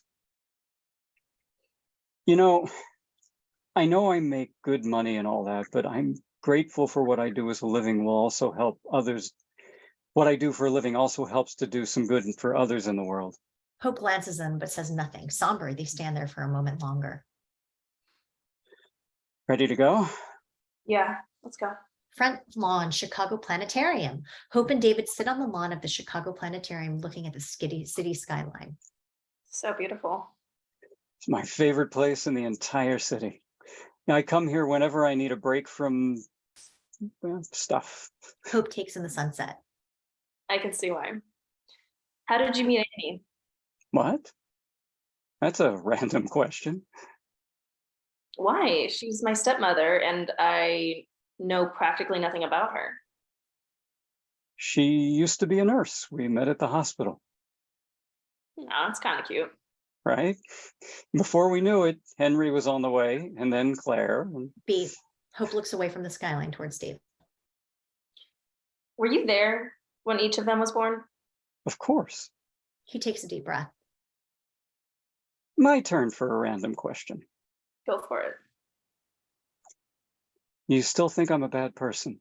Hope thinks, shakes her head. No, I don't. And you're not just saying that.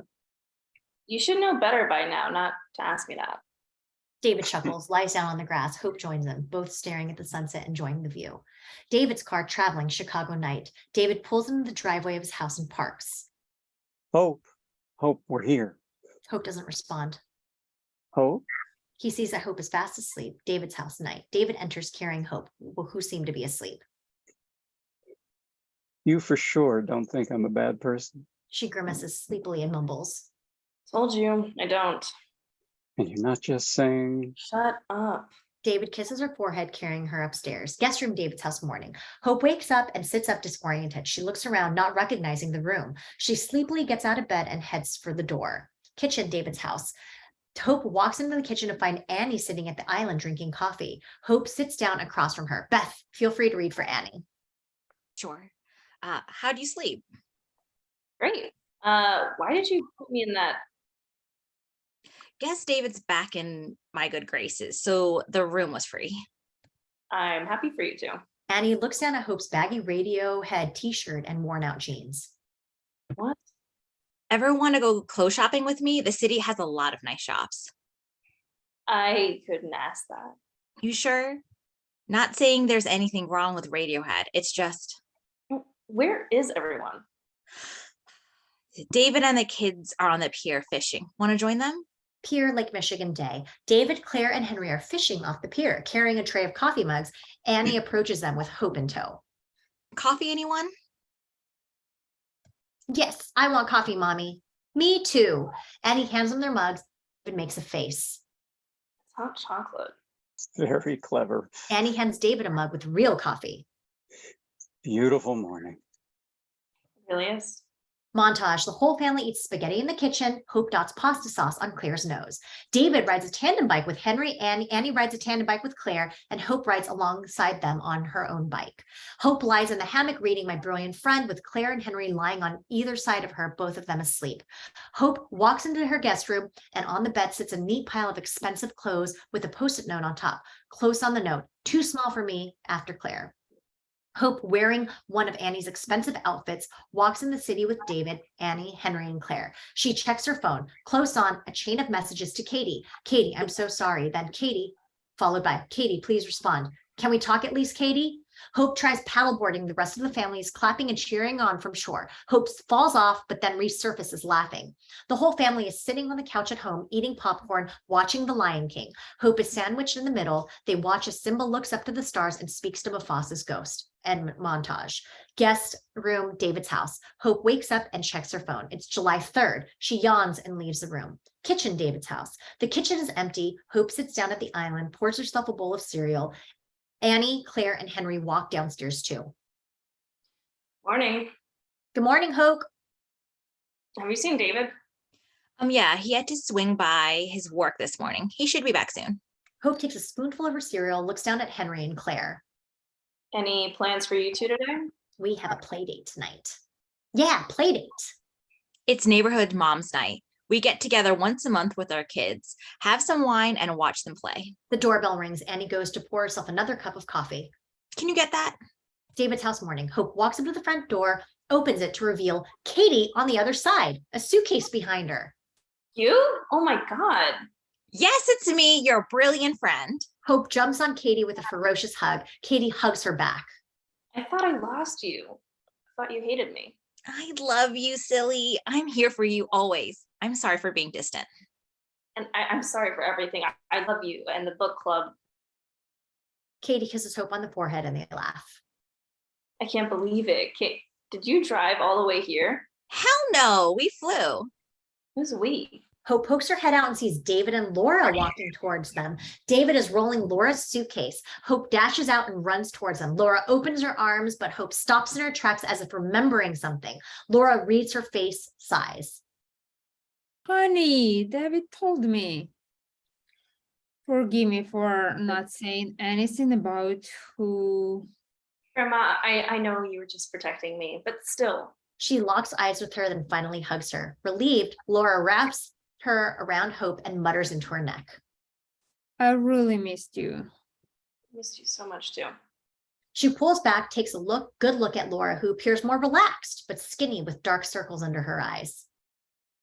Why did you leave the retreat early? Laura hesitates, gives her a pale smile. I got what I needed out of it. Besides, I couldn't wait to see you, sweetie. She pats her cheek fondly. David's house backyard day.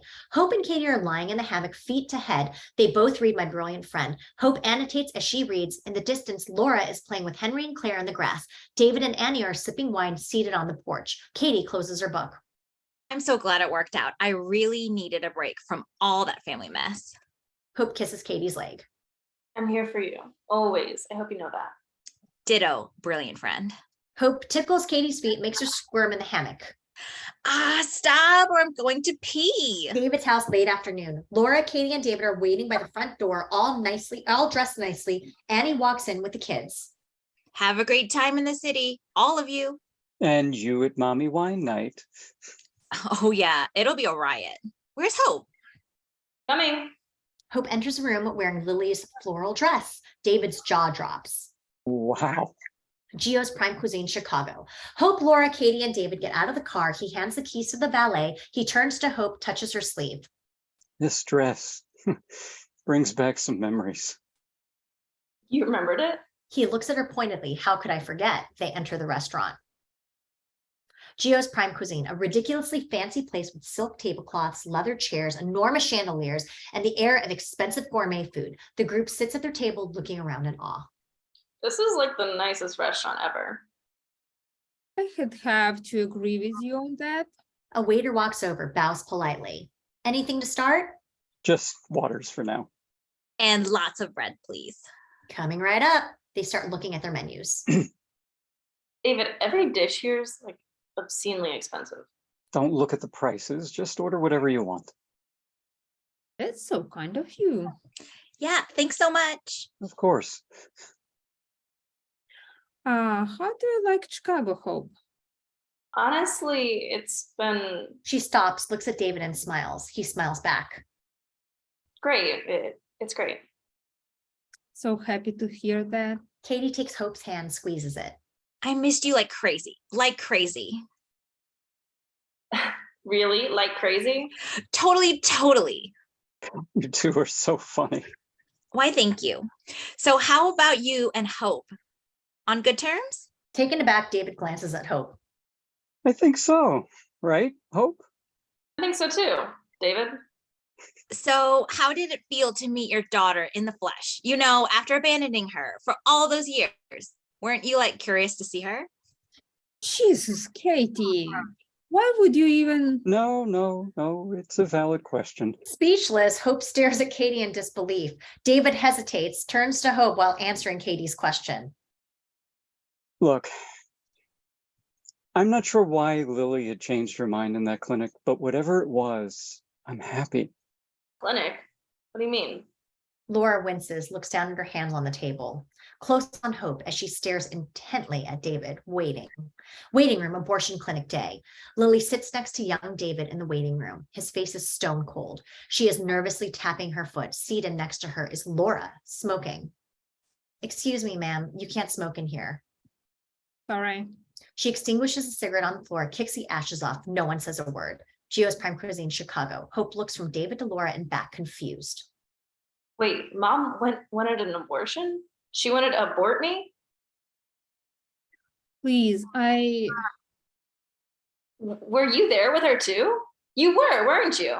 Hope, I didn't know you didn't know. I'm so sorry. Abortion clinic day. Lily, David, and Laura look up at the front door, suddenly bursts open. David's father, 40s, uptight with a graying beard, storms in, followed by his mother. Dad, what are you? Let's go. You're leaving right now. Dad, I said right now. You hear me? David seems torn, but eventually takes a small step towards the door. David, wait. I'm getting him out of this town permanently. Don't try to contact him. Dad, you can't do this. Lily stands up pale. Please let him stay just for a little bit. I need him. Ignoring her, David's father hovers over Laura. Make sure your daughter gets rid of this child and keeps her away from my son. I'm not going to let this nonsense get in the way of his future. I've worked too hard for it to. shut up and start talking like a human being, will you? I'm done talking to you. Give me your phone, David. What? Give me your fucking phone. Listen to your dad. His chin quivering, David takes his flip phone out of his pocket, hands it to his father, who snaps it backwards, breaking it. Dad! No more contact with this slut or your other friends. End of story. You've done enough damage to our reputation. You can't do this. Please, jeez. David's father forcibly grabs David's arm, starts dragging him out of the clinic. Laura puts her arm around sobbing Lily, holds her tight. David. I'm so sorry. The door slams closed behind them. Gio's Prime Cuisine, Chicago night. Hope stares at David in dismay. Hold on. Did you even know I existed? Silent, David looks at Laura, then back at Hope, but his face says it all. Hope turns abruptly to Laura. Oh my God, you never even knew about me. It wasn't so simple, honey. You thought Lily went through with it, didn't you? At a loss for words, David only nods. Tears are streaming down his and Hope's faces. The girl shakes her head, looks at Laura. You let me hate him my entire life, fully knowing he had no idea about my existence? Let me explain, please. Why? I don't get it. Why not tell me the truth? She stands up hurt and betrayed. Various patrons throw concerned looks at their table, eavesdropping on the confrontation. You lied to me my whole life, and so did she. So did Mom. Hope, she just... No, she almost had an abortion. She almost went through with it. And so did you. Laura starts crying too. Oh, I'm so Too fucking sorry. late for that. She turns and storms out of the restaurant, almost knocking over the speechless waiter on her way. Katie rushes after her. She owes Prime Cuisine Chicago. Sobbing, Hope runs outside, hails a taxi, and opens the door. Wait, She catches up to Hope. A gust of wind from the passing cars blows through her hair. Katie, please leave me alone. I need to be by myself. I just found out my entire family tried to get rid of me before I was even born. She climbs inside, tries to close the door, but Katie holds it. you can't take it so personally. Seriously, just hear me out first. 1 second, sir. Hope waits for the cab door open. Don't be mad at them. Your family didn't try to abort you because you weren't you yet. They didn't know you. You were just the beginning of you. I mean, some chemicals and atoms or whatever inside of your mom when this happened. Let me go. No, look at me and my life right now. My parents have known me for 15 years and they don't care how I feel. They hate each other more than they love me, selfishly destroying each other. Full disclosure, I'm selfish too. I want your grandma to get better because I know that once she's gone, I'll lose you too. I'll lose you to the new family here. Speechless, Hope gets out of the cab, hugs Katie. You'll never lose me, no matter what. You're my family too. I need you to let me go, just for now. They hug again before Hope gets inside the cab again and finally drives off. Chicago Planetarium night. Hope walks down the lawn outside of the planetarium. She sits down under a tree and looks at the reflection of the city skyline in the water. She nervously plays with the hem of her dress. After a moment, she looks up at the stars above, takes a deep breath. I'm sorry I ruined your life, Mom. I thought you wanted me. The sound of footsteps makes her turn. It's Laura walking towards her. David and Katie are standing by in the car in the distance. How did you find me? David told me he took you here before. He comes here when he's... Whatever. I don't want to talk to you. Don't act like that. A judge and a jury. Hope, hear me out first. You've lied to me forever, so why should I even believe anything you say? I didn't lie, Hope. Lily ultimately decided to keep the baby. Keep you. Not initially thought, no. Only in the end, after that whole drama with David's parents, something just snapped inside her, you know? Abortion clinic day. Lily and Laura are in the waiting room, her feet still tapping nervously. Suddenly she stands up. You all right? No, I just... She looks at me and said, Mom, Lily shakes her head repeatedly. I don't think I can do this. Sorry, I just can't. honey, wait. But Lily turns towards the front door. I'm sorry, Mom. I'm sorry. She opens the door and runs out. Laura hurries after her. Chicago Planetarium. Hope stares at Lori accusingly. But you went there with her, so you must have wanted to get rid of me. Laura sits down next to Hope. Of course not. I was against her getting the abortion from the very beginning. I went horsey, pleading with her not to do it, not to lose her child. So why did you go with her? I wouldn't done anything for her, just like I would do anything for you.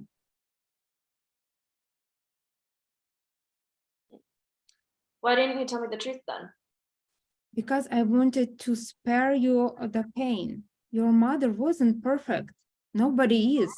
But I knew she was in your eyes. I just wanted to let you keep that image of her for as long as possible. What about David? Why didn't you tell me about him or him about me? Because I hated him. I did. He wanted Lily to get the abortion. I hated him for convincing her to get one. Lily's room. Lily looks at her computer. There's a MySpace message from David. Lily, are you okay? How was the procedure? I'm so sorry I couldn't be there for you. My dorm room at Loyal sucks. I miss you so much. I had so much hate in my heart back then. Lily starts typing a response, but Laura walks up and turns off the computer before Lily can press send. Don't tell him. Don't even reach out to him. You and your child, you'd be stone to his neck. You would only bring shame to his family. You saw those people, didn't you? Harmless snobs. You don't want your child to be resented. Mom, but it's not fair to him. He should know. I'm telling you, Lily, it would ruin his life. This child, our blessing, not his. Because we cannot handle it. We can't handle it. He and his folks can't. If you really love him, leave him be. I'm serious, for his own good. She leans down and hugs Lily before she can respond, but Lily doesn't hug Laura back. Close on Laura's healthy, full head of hair next to Lily's. Chicago Planetarium night. Close on Laura in the present state, bald and sickly. She looks at the city skyline, her face glistening with tears. I'm so sorry. I don't see now what the greater sin was to keep you and David separated. You really changed me, honey. You changed how I look at the world and at my place in it. You made me a better person. When the cancer got worse, when I realized I was nearing my, well, you know. Hope looks up at Laura.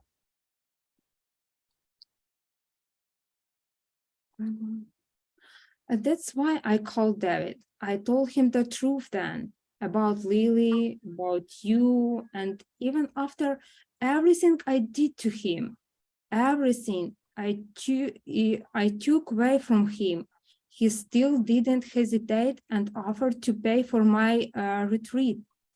Out of the goodness of his heart, he offered to bring you into his family. Consequences be damned. I love you, Hope, but I understand if you think less of me now, knowing this. Hope turns her hand over, interlocks her fingers with Laura's. Nobody's perfect, Grandma. I love you just the same. Nothing's changed. Laura hugs her and laughs. You are an old soul, 15 going to 50. Hope looks back at David and Katie, who lifts her hand and wiggles her fingers. David nods with a half smile. Boat Lake Michigan Day. The whole group are on the boat with the inner tube attached to the back. Seriously, like big fireworks over the lake. They do it every year. Holy fuck. Katie, hello. Children are here too. Mommy, what does that word mean? Yeah, what does that mean? Nothing, just don't ever say it. Katie walks over to Hope. Sorry about saying fuck in front of your brother and sister. Katie. Katie. Shit, sorry again. Katie, you're too much. Katie looks at the inner tube. What's this? Time lapse, close on Hope, driving the boat, wind whisking through her hair. Faster, faster. Hope looks back to see Katie in a life jacket on the inner tube having the time of her life. Hope speeds up the boat. Whoa, this is amazing. Lake Michigan boat night. The whole family sits in front of the boat. Mommy, when are the fireworks going to start? Yeah, when, Mommy? I also want to know. Geez, you guys, just be patient. My patience is wearing thin. I flew halfway across the country to see these Chicago fireworks. I thought you flew halfway across the country to see me. Can't I fly to do two things? Hope crosses her arms and laughs. She walks to the edge of the boat, sits down and dangles her feet over the side. Her toes barely skim the opaque water beneath. Close on Hope, looking down at her feet. Then she lies down on her back, the sound of footsteps getting closer, and someone lies down next to her. Hope turns her head. Oh, I Pulls back, Oh, reveal yeah. Annie. How you doing? Hope doesn't respond. They both stare at the starred sky above. Can I ask you something? Depends. Did you know that David didn't know about me? Yes. Did he tell you? No, but I do know him. He would have never abandoned his own child on purpose. He's too loving. I know. They both take a deep breath. How's your grandma? Better after the retreat? I think so. Mentally, at least. I'm so sorry you have to go through this again. You have a home here if you want one. Always, never doubt it. She turns to look at Hope, who gets a little choked up. Thank you. And thank you for being nice to me, even when you didn't want to. You're easy to be nice to. Easy to love. Hope puts her hand on Annie's shoulder. Annie puts her arm around Hope. It's starting. The loud sound of popping fireworks echoes across the water. The whole boat goes silent, close on Hope's face as a reflection of fireworks appears in her eyes, her head still resting on Annie's shoulder. She exhales and smiles. Back porch, David's house. David's back porch is decorated with festive lights hanging over it. The family arrives back from the boat. Annie holds Claire in her arms, asleep. I'm going to take the kids inside. Come on, Henry, time for bed. Good night, Daddy. Good night, Hope. Good night, everyone else. He trots after Annie and Claire inside. David, Hope, Laura, and Katie take seats around the porch. Your little siblings are so cute, Hope. Adorable. They really took a liking to Hope. I can tell.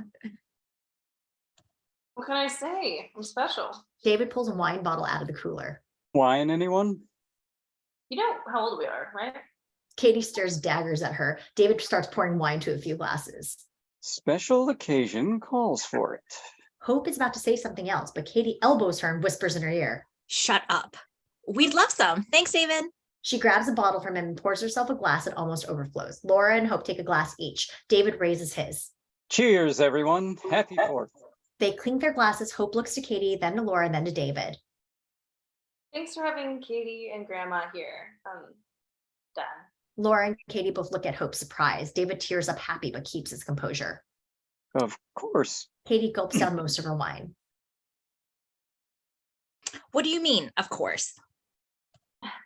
Just pace yourself, will you? David stands up and turns on contemporary music from an outdoor speaker. I'm mature enough to know my limits. That's what someone who doesn't know their limits would say. That makes no sense. Hope, wanna dance with me? Dance? Laura extends her hand. Come on, dance with me. David chuckles, watches as Hope stands, and lets Laura lead. You sure that salsa moves go with this music, Grandma? Wrong approach. Just relax and dance whatever steps feel right in the moment. Katie watches, then starts clapping. Damn, you two got some moves. I'll drink to that. Katie also stands up. Can I dance too? Take my spot. Katie grabs Hope's hand while Laura sits down. Hope and Katie begin dancing a cheesy ballroom dance. Everyone laughs. This is so ridiculous.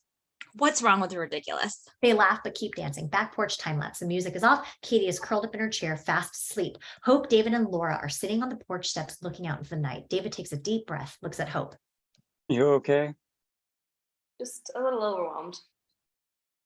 Still, Yeah, but in a good way. Like, so many good things are in my life right now that it's overwhelming to think about them all. Laura kisses Hope's head, stands up. well, it's way past bedtime for an old lady like me. Good night, everyone. Good night, Grandma. David opens the door for Laura, watches her go inside. He returns and sits down next to Hope. They remain silent for a moment. I know I don't deserve you calling me Dad, but I want you to know it means the world to me. I'll call you whatever I want to call you, and in this case, it just happens to be Dad. She reaches out and takes David's hand in hers. I just have one more question. David looks over at Hope. Did you love my mom? David smiles. Lily's room day. David and Lily are in the heat of their argument after finding out about the pregnancy. Are you insane? Maybe. I can't be a part of this. He storms out of the room, slamming the door behind him. Lily looks at the door for a moment, then walks over to her bed. She sits at the edge of it, not crying, just trying to control her breathing. A moment later, there's a knock at the door. Not a good time, Mom. No, it's me.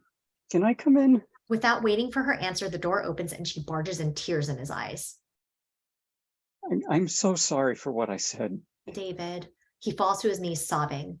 I'm just so scared, Lily. I might be having a panic attack. I feel like I'm gonna die.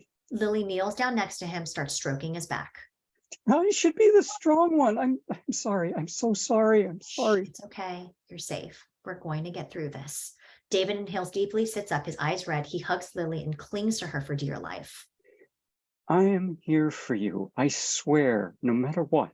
Close on Lily's smile. Back porch, David's house night. Close on David, also smiling, his eyes misty. I did love her. A lot. He and Hope just sit there in silence, holding hands. Want to dance? So what? David stands up, still holding Hope's hand, pulls her up to her feet. They walk to the middle of the porch. David turns on the speaker. Music cue creep. David walks back to Hope, smiles. She smiles back and they begin to slow dance. Hope's house, kitchen day. Lily and Hope slow dancing in the cluttered space. High school prom flashback. Lily and David slow dancing at the prom among other dressed up couples. Back porch, David's house night. Hope and David continue to slow dance. Lyrics. I wish I was special. You're so fucking special. Hope smiles at David, who twirls her around as the refrain hits. Roll credits. But I'm a creep. I'm a weirdo. What the hell am I doing here? I don't belong here. The end. That was so good. I love how it ends. It's like, I'm pretty sure that was the part where I like cried. I know, right? You too, Beth. Like, that's such a powerful thing because like for the duration of like, you know, the script, and I think Charlie, I think you did it intentionally. It's like, you think that he just like doesn't really care about her. And then like you find out at the end that he actually does and stuff. And so it's like such a powerful story. I really, really like it too. Thank you so much for reading, everyone. This is fantastic. I mean, unbelievable. This is the first time my like lines were ever really read. So this is cool. Like really cool. Well, everybody, thank you so much for your time. We're going to have this on our on-demand. And as you guys know, you all are going to be able to access everything with the VIP pass next week for the festival. So thank you for your time. Charlie, thank you for sharing your script with us. And everybody, see you at the festival next week. See you. Great. Have a Thanks. good one.